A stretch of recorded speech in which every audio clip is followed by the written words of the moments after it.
selanjutnya, bagaimana target audiens kita yang sama ataupun kebutuhan bersama ya.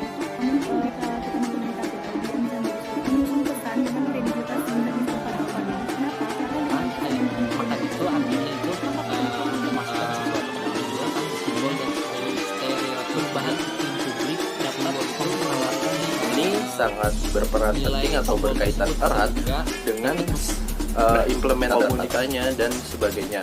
Ketika kita inginkan menyampaikan tetapi pesan yang harus diberikan dalam walaupun dengan permasalahan yang kompleks, komunikasi yang efektif dan komunikasi itu tidak berlangsung mengirimkannya email, telepon seluler atau dan menggunakan bahasa yang sehari-hari. Yang tertarik bangun atau bangunan cepat mendukung harus membantu agar informasi dari efektif dalam mempengaruhi beragam tidak pilihan mereka, tapi juga membongkar rata-rata.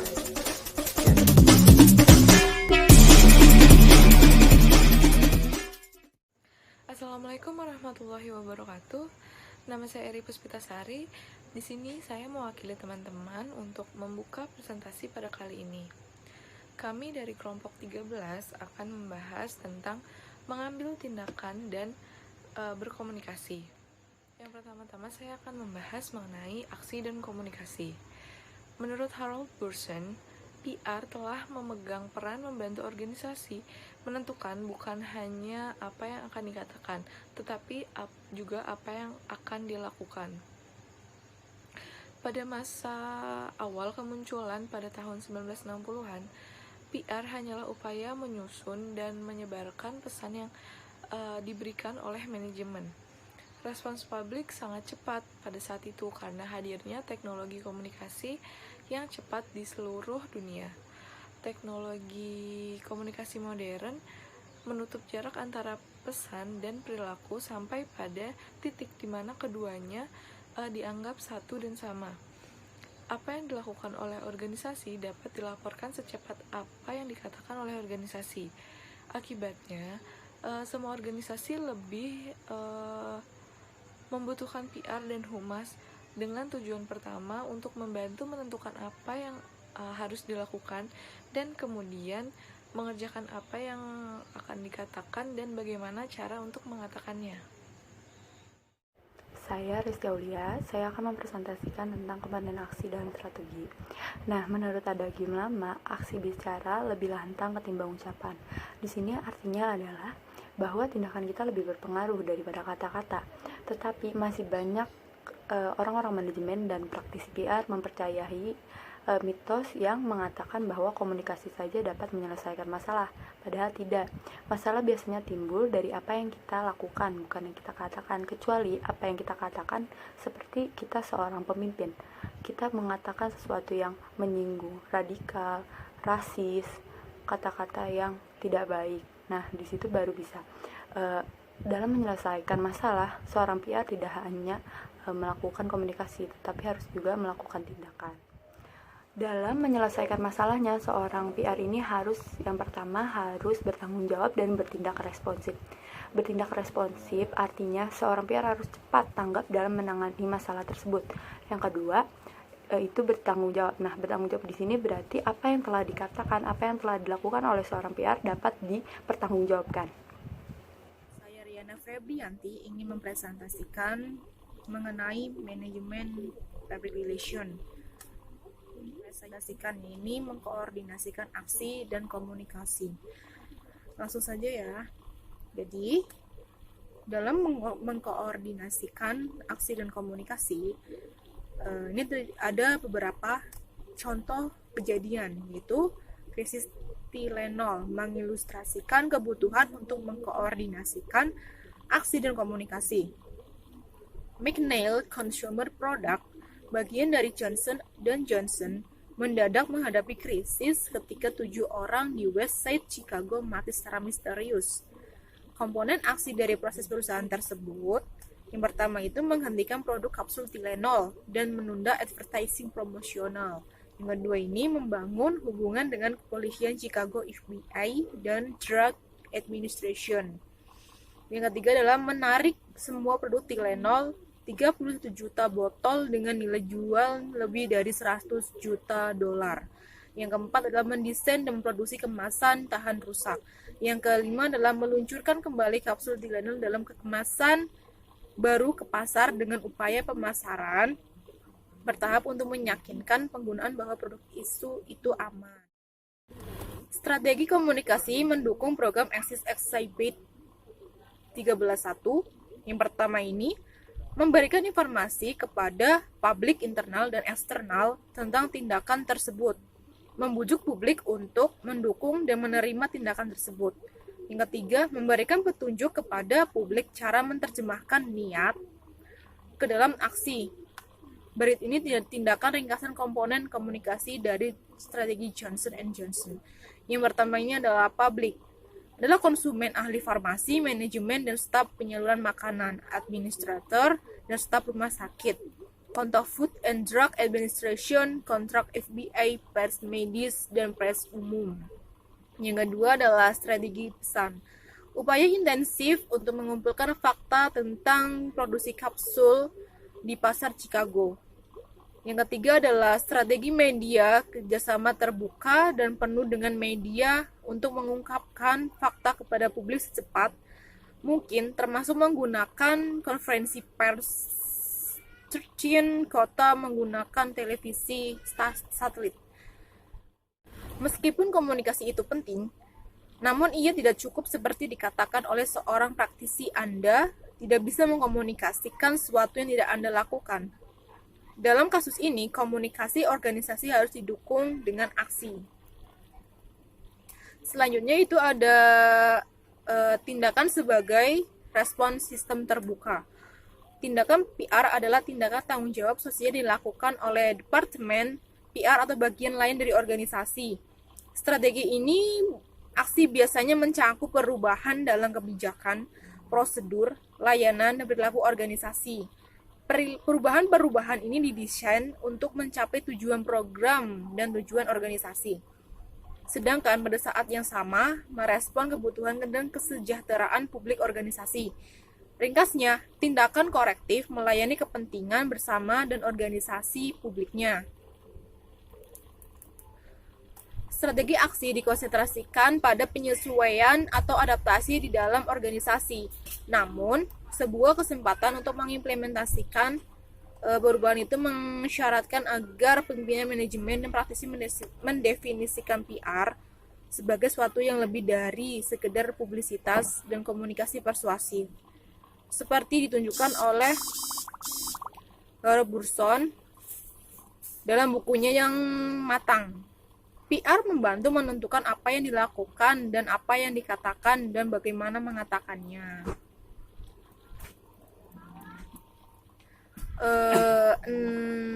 Contohnya itu 60 warga di sekitar pabrik pemurnian di Birmingham, New Jersey dievakuasi setelah terjadi kebocoran bahan kimia berbahaya. Sebulan kemudian, 2 karyawan pabrik itu terbakar serius saat terjadi kecelakaan dalam proses pemurnian. Mengikuti saran PR, Chevron menyusun strategi untuk mengambil langkah yang kredibel, efektif, dan segera berkenaan dengan keprihatinan yang dikemukakan oleh penduduk, pejabat lokal, dan pejabat regulasi negara bagian. Strategi aksinya antara lain menyewa perusahaan independen untuk menghilangkan bau dan menangani bahan kimia berbahaya secara aman dan memperbaiki fasilitas pabrik. Saya Zara Ule Febrianti ingin menjelaskan tentang bab 13, yaitu komponen komunikasi dari strategi. Nah, perlu kita ketahui bahwa strategi ini adalah sebagian kecil dari program PR yang tidak terlihat.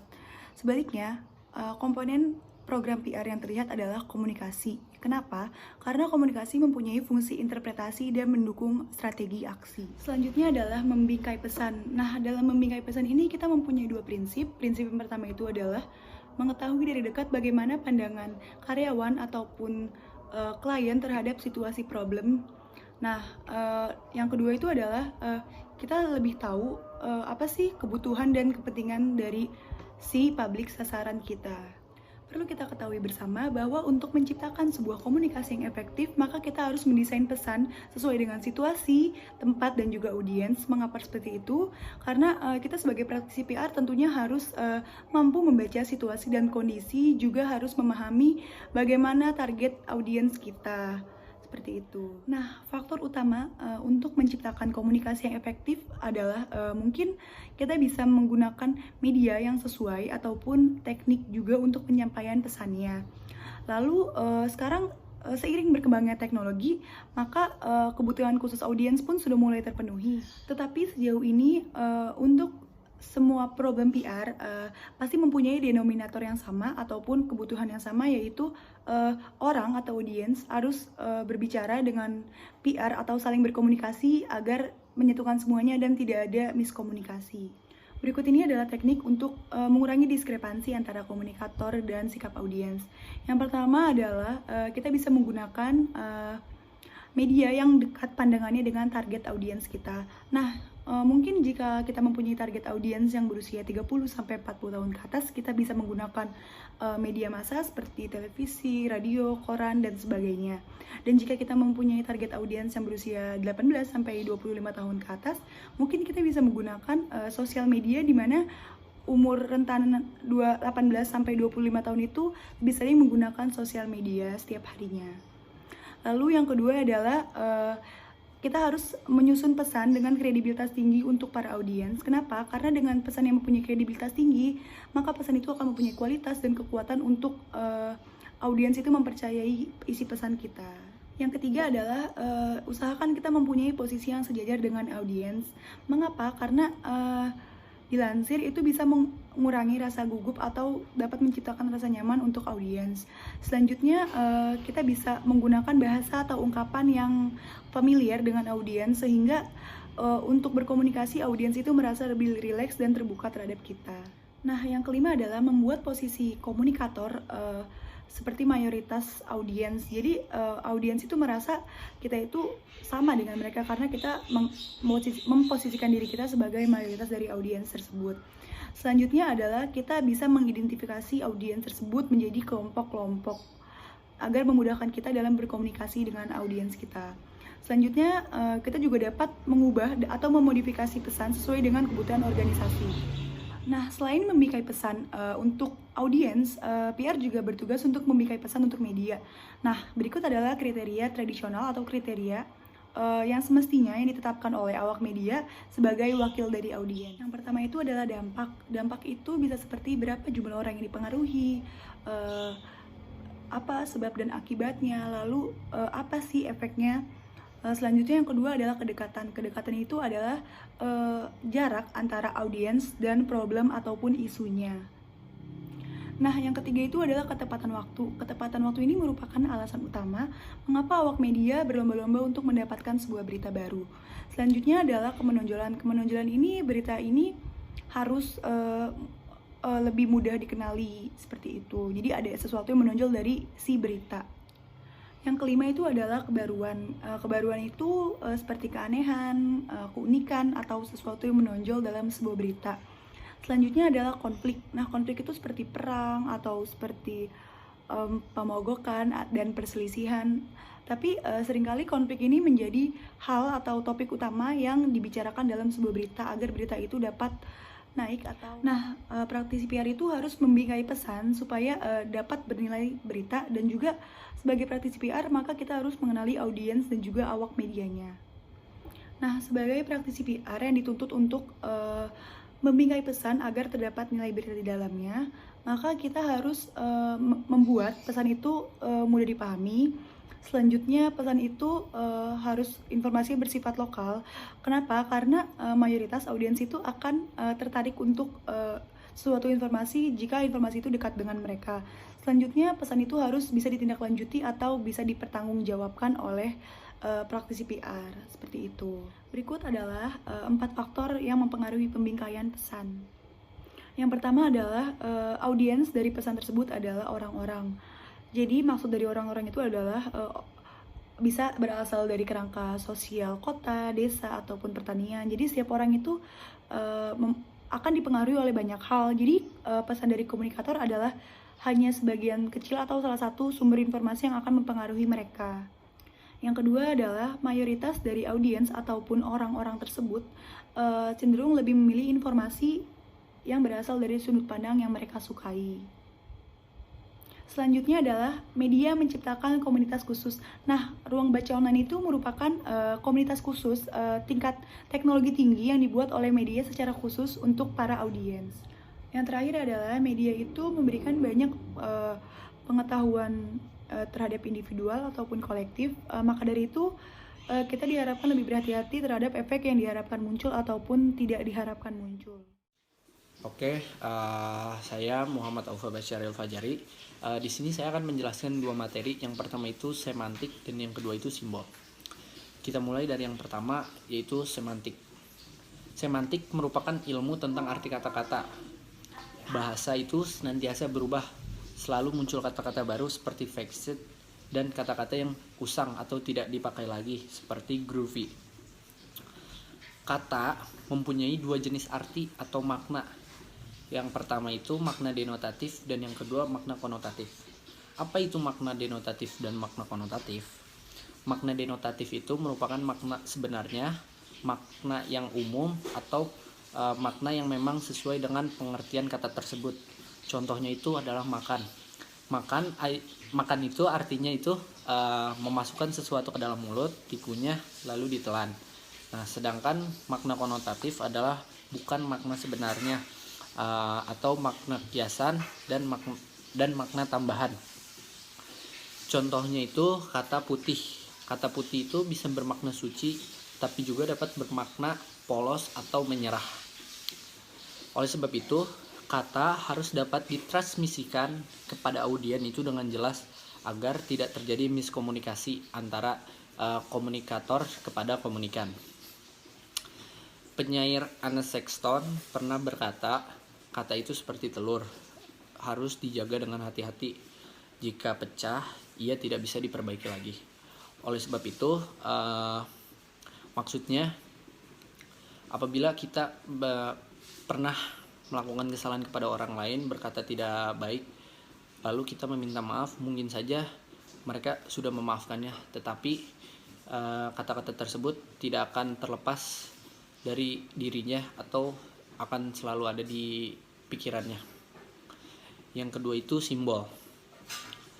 Dalam komunikasi tidak hanya sekedar semantik, tetapi menggunakan simbol dan stereotip juga. Simbol itu menawarkan cara yang dramatis dan langsung dengan banyak orang dalam komunikasi yang panjang. Lippmann menjelaskan simbol dan stereotip itu memenuhi kebutuhan akan dua hal. Yang pertama itu kepastian dan perbedaan, dan yang kedua itu konsistensi dan stabilitas. Simbol juga harus jelas, berbeda dan berkarakter. Tetapi perubahan iklim publik dapat mempengaruhi nilai simbol tersebut sehingga dapat membuat simbol tersebut usang dan dapat menyinggung perasaan seseorang. Assalamualaikum warahmatullahi wabarakatuh. Saya Haika Kadafi. Di sini saya akan menjelaskan tentang rintangan dan juga stereotip. Nah, yang pertama itu rintangan. Hambatan untuk memahami dan menerima pesan bukan hanya berada di pihak komunikatornya saja, tetapi ada juga di pihak komunikannya. Nah, Lippmann pun pernah menyatakan bahwasannya setiap orang tinggal di dalam kepompong lingkungan individunya masing-masing. Nah, kepompong menyekat individu dari serbuan informasi yang tak ada henti-hentinya, yang makin meningkat intensitasnya. Nah, rintangannya itu bisa dalam bentuk rintangan sosial, usia, ekonomi, politik, dan juga lingkungan ras. Tetapi ada yang sering dilupakan oleh kita semua bahwa rintangan itu ada yang namanya rintangan seorang komunikan tidak dapat memahami pesan yang disampaikan oleh komunikatornya. Nah, rintangan ini bukan satu-satunya hambatan dalam proses komunikasi, tetapi ada juga yang namanya stereotip. Orang punya kesan terhadap peristiwa dengan apa yang mereka pikirkan dan apa yang mereka alami. Orang di dunia ini mempunyai simbolnya masing-masing. Nah, saya kasih contoh, misalnya seorang public figure. Nah, seorang public figure ketika dia di media massa, maka dia menunjukkan bahwa dirinya itu seorang yang sangat boros, seorang yang sangat hedon, dan seorang yang sangat sombong. Tetapi di kehidupan nyatanya kita kan tidak tahu gitu, karena tidak terekspos. Nah, kita padahal dia di kehidupan nyatanya dia adalah seorang yang sangat ramah, seorang yang sangat sering untuk menyumbangkan harta-hartanya, tetapi itu tidak terekspos. Dan pikiran atau stereotip yang ada di dalam diri kita itu adalah bahwa dia itu dirinya sombong. Nah, inilah yang menjadi permasalahan kita, bahwa orang menilai itu tidak dari satu sisi saja. Nah, dalam komunikasi tak ada yang lebih menyulitkan dari kenyataan bahwa memang fakta itu sangat sulit untuk didapatkan, dan kenyataan bahwa media massa itu sulit untuk audiens media massa itu sulit untuk mendapatkan fakta yang ada, dan media massa sering memberikan informasi yang justru membingungkan para audiens media massa. Nah, Lippmann pun pernah menyatakan bahwa gambar di kepala kita berasal dari apa yang kita lihat dan apa yang kita dengar. Nah, contoh nih, seperti kita melihat suatu majalah, dan majalah ini berisikan seseorang yang di covernya itu ada tulisan penjahat.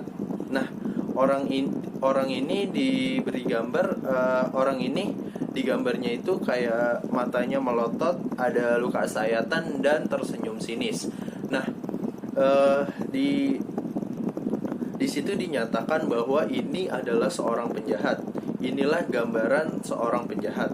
Maka kita menerima informasi itu dan kita praktekkan dalam kehidupan kita sehari-hari, bahwa orang yang mempunyai gambaran seperti itu, orang yang dirinya atau pakaiannya dalam kehidupan sehari-harinya seperti itu adalah seorang penjahat. Nah, itulah yang menyulitkan seorang PR, di mana dibentuknya stereotip secara satu sisi saja. Bahkan ada contoh stereotip ketika stereotip itu paling banyak dibentuk itu oleh media massa. Nah, ada contoh di Amerika, ya tepatnya di California, ketika seorang PR ingin memperbaiki citra pengacara. Kebanyakan kan dari kita menilai bahwa pengacara itu adalah citranya negatif. Dia dibayar untuk berbohong. Dia dibayar walaupun orang yang membayarnya dia dalam keadaan salah, si pengacara itu akan tetap membelanya. Nah, padahal pengacara tidak semuanya seperti itu. Nah, makanya PR itu ingin memperbaiki citra negatif pengacara, tetapi buruknya media massa malah pada saat yang sama media massa, tepatnya editornya, menggambarkan seorang pengacara itu seperti ular, serigala, dan juga macan, yang konotasinya bahwa itu adalah binatang-binatang yang buas, yang rakus, yang diartikan bahwa pengacara itu memang benar berkonotasi negatif dan juga dia dibayar untuk berbohong. Nah, terus Lippmann pun menyatakan bahwa stereotip mungkin bukan gambaran yang lengkap tentang dunia, tetapi gambaran dunia yang mungkin kita adaptasikan.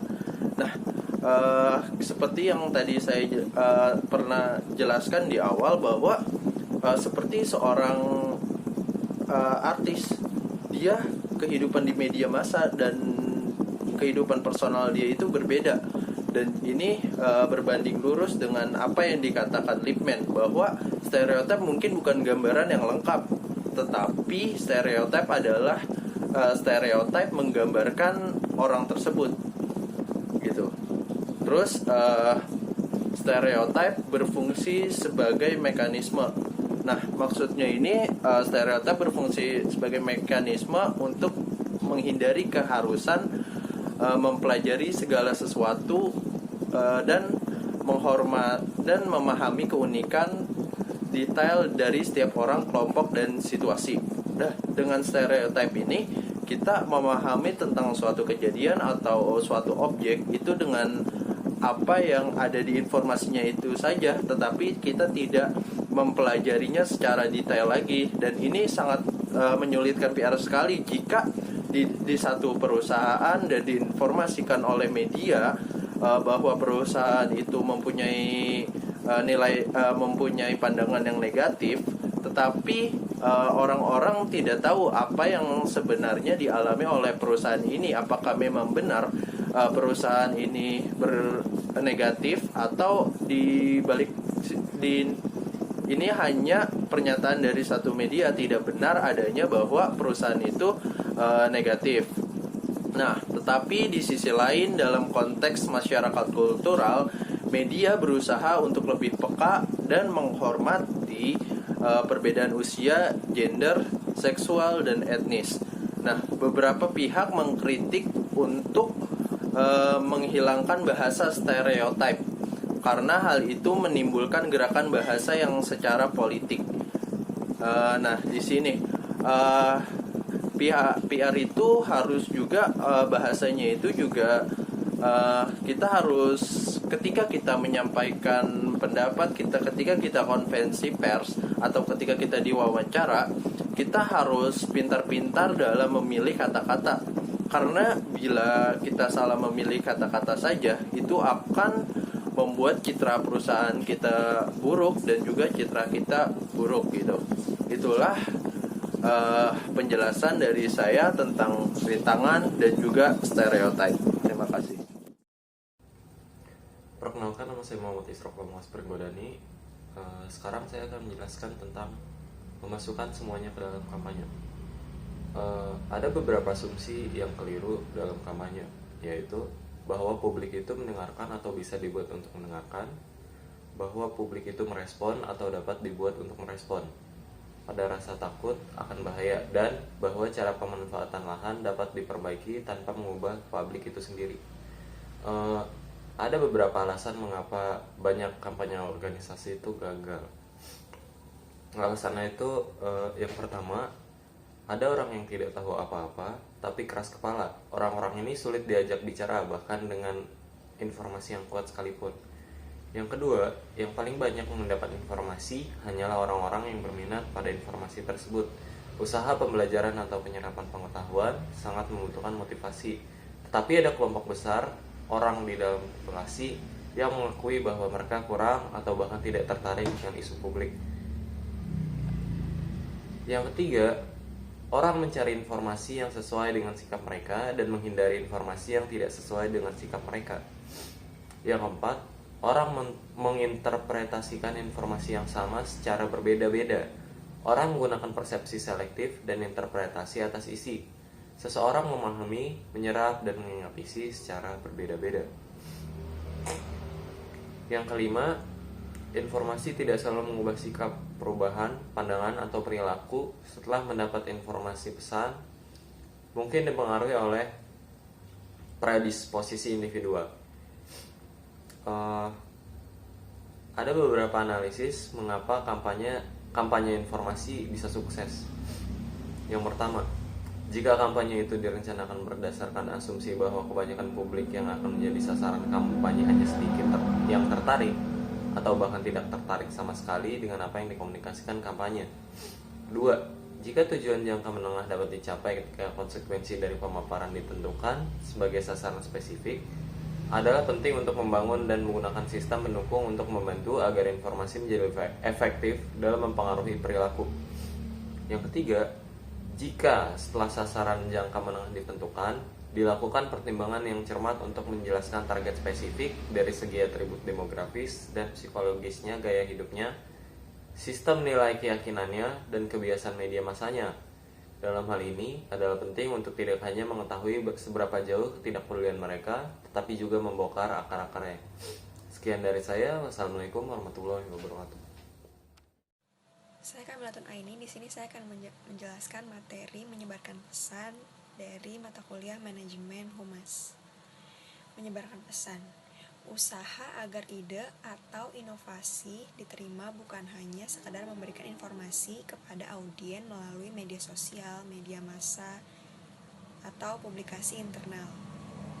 Komunikasi harus diarahkan pada sasaran yang tepat, bukan disebarkan ke segala arah. Bahkan setelah dilakukan riset bertahun-tahun masih belum ada model tunggal tentang bagaimana ide disebarkan ke khalayak. Komunikasi dalam proses PR seringkali membutuhkan upaya untuk mempengaruhi pengetahuan, opini, dan tindakan kelompok yang besar dan juga jauh.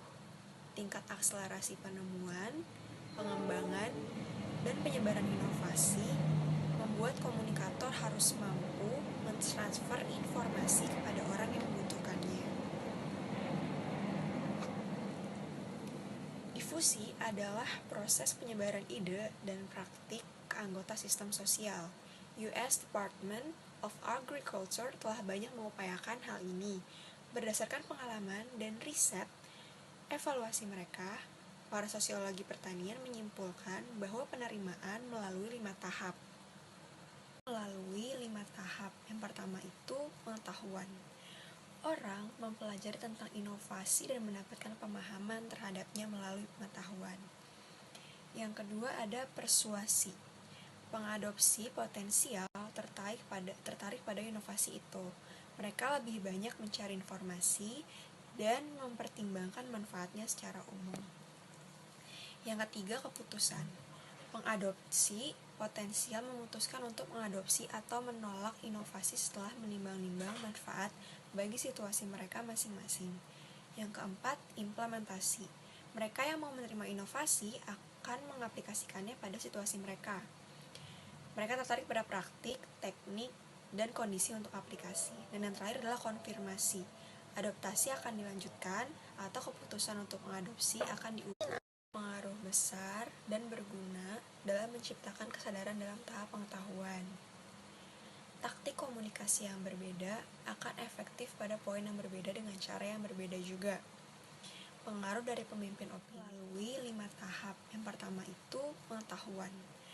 Orang mempelajari tentang inovasi dan mendapatkan pemahaman terhadapnya melalui pengetahuan. Yang kedua ada persuasi. Pengadopsi potensial tertarik pada inovasi itu. Mereka lebih banyak mencari informasi dan mempertimbangkan manfaatnya secara umum. Yang ketiga keputusan. Pengadopsi potensial memutuskan untuk mengadopsi atau menolak inovasi setelah menimbang-nimbang manfaat bagi situasi mereka masing-masing. Yang keempat, implementasi. Mereka yang mau menerima inovasi akan mengaplikasikannya pada situasi mereka. Mereka tertarik pada praktik, teknik, dan kondisi untuk aplikasi. Dan yang terakhir adalah konfirmasi. Adaptasi akan dilanjutkan atau keputusan untuk mengadopsi akan diubah berdasarkan evaluasi. Pengaruh besar dan berguna dalam menciptakan kesadaran dalam tahap pengetahuan. Taktik komunikasi yang berbeda akan efektif pada poin yang berbeda dengan cara yang berbeda juga. Pengaruh dari pemimpin opini dan tokoh masyarakat sangat besar di banyak situasi. Adalah penting bagi komunikator untuk mengetahui apa teknik dan media yang digunakan pada tahap yang berbeda dan mengetahui bagaimana cara memobilisasi pengaruh ini secara efektif agar pesan yang dapat disampaikan dapat diterima dengan baik. Ya, di bab 13 kali ini materi terakhirnya yaitu mengimplementasikan strategi. Tujuan dari mempelajari bab ini yaitu memperkenalkan pertimbangan dan prinsip utama dalam mengimplementasikan program PR. Bab ini diakhiri dengan kata kunci 7C. Nah, kata kunci ini sangat berperan penting atau berkaitan erat dengan dengan kita mengimplementasikan program-program PR. Yang pertama itu credibility, yang kedua yaitu konteks, yang ketiga yaitu content, yang keempat yaitu clarity, yang kelima yaitu continuity and consistency, yang keenam yaitu channel, dan yang terakhir, yang ketujuh yaitu capability of the audience. Yang pertama kita akan membahas satu persatu. Yang pertama itu credibility atau kredibilitas. Nah, komunikasi dimulai dengan rasa saling percaya. Ketika dari stakeholder kita atau dari masyarakat sekitar, dari publik kita itu mempercayai kita sebagai seorang PR dan mempercayai perusahaan, itu akan memudahkan kita dalam melakukan komunikasi atau pesan yang kita sampaikan itu akan mudah diterima oleh publik kita. Yang kedua yaitu konteks. Nah, program komunikasi sesuai dengan kenyataan lingkungan. Jadi dengan apa yang kita sampaikan sebagai seorang PR kepada publik kita itu diterima karena sesuai dengan kenyataan apa yang dibutuhkan oleh publik kita, atau informasi yang kita sampaikan sesuai dengan informasi yang publik kita itu inginkan. Nah, yang kedua itu konten atau isi. Nah, pesan harus mengandung makna bagi penerimanya dan sesuai dengan sistem nilai. Nah, ini sesuai dengan sistem isinya itu harus penerimanya nih. Misalnya, kita sebagai seorang PR, kita ingin menyampaikan pesan ke atasan, maka kita juga harus mempertimbangkan isi-isinya dan kita mempertimbangkan struktur bahasanya, kesopanan bahasanya, dan sebagainya. Dan jika kita ingin menyampaikan pesan kepada bawahan kita, maka kita juga menyesuaikan dengan kata-katanya dan sebagainya. Ketika kita ingin menyampaikan pesan kepada masyarakat luas, maka kita menyesuaikan isinya. Isinya itu harus kita singkat dan juga bahasa-bahasanya itu bahasa yang mudah dipahami oleh masyarakat luas atau oleh publik-publik kita. Nah, yang selanjutnya yaitu konten atau isi. Maksud saya selanjutnya itu clarity atau kejelasan. Pesan harus diberikan dalam istilah sederhana. Gini, maksudnya istilah sederhana itu bukan pesan yang kita sampaikan itu sesingkat mungkin sehingga pesan yang disampaikan itu tidak sesuai apa yang kita inginkan. Tetapi pesan yang harus diberikan dalam istilah sederhana itu seperti ini. Misalnya kita mengalami masalah-masalah yang kompleks, maka pesan itu kita sampaikan, misalnya kita masukkan di tema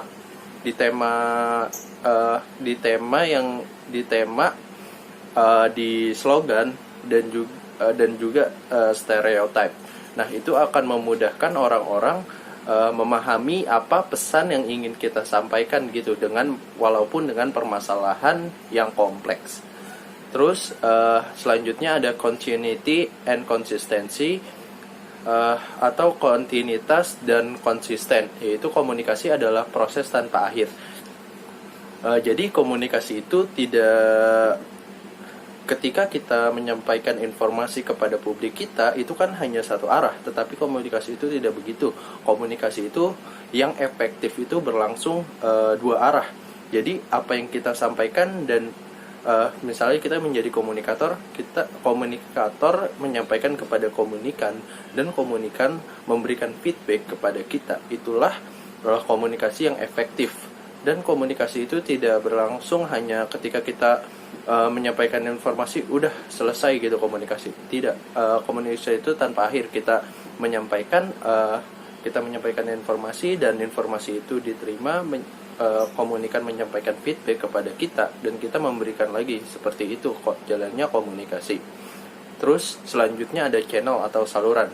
media yang digunakan sebaiknya saluran yang dihormati si penerima. Maksudnya ketika kita menggunakan media, kita ingin mengirimkan pesan kepada atasan. Nah, kepada atasan ini kita lebih baik menggunakannya media apa? Misalnya kita menggunakan WhatsApp kah, media email kah, telepon seluler, atau kita bertemu secara langsung.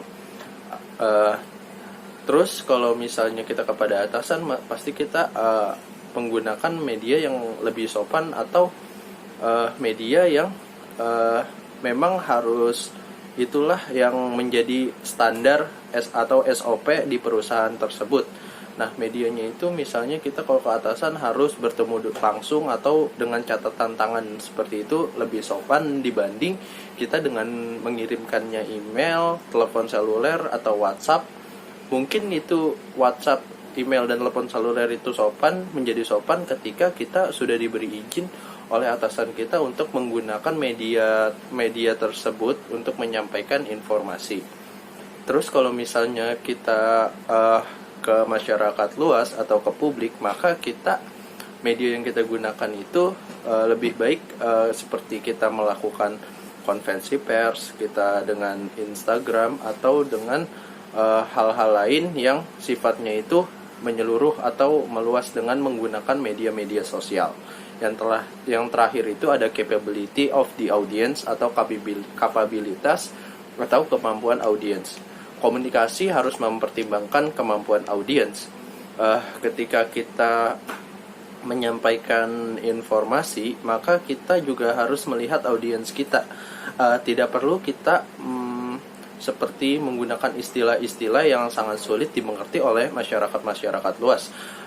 Kita juga harus menggunakan bahasa-bahasa yang mudah dimengerti oleh publik dan menggunakan bahasa-bahasa yang sehari-hari digunakan tetapi tetap sopan. Seperti itu. Itulah materi terakhir dari bab ini. Sekian dari saya. Wassalamualaikum warahmatullahi wabarakatuh.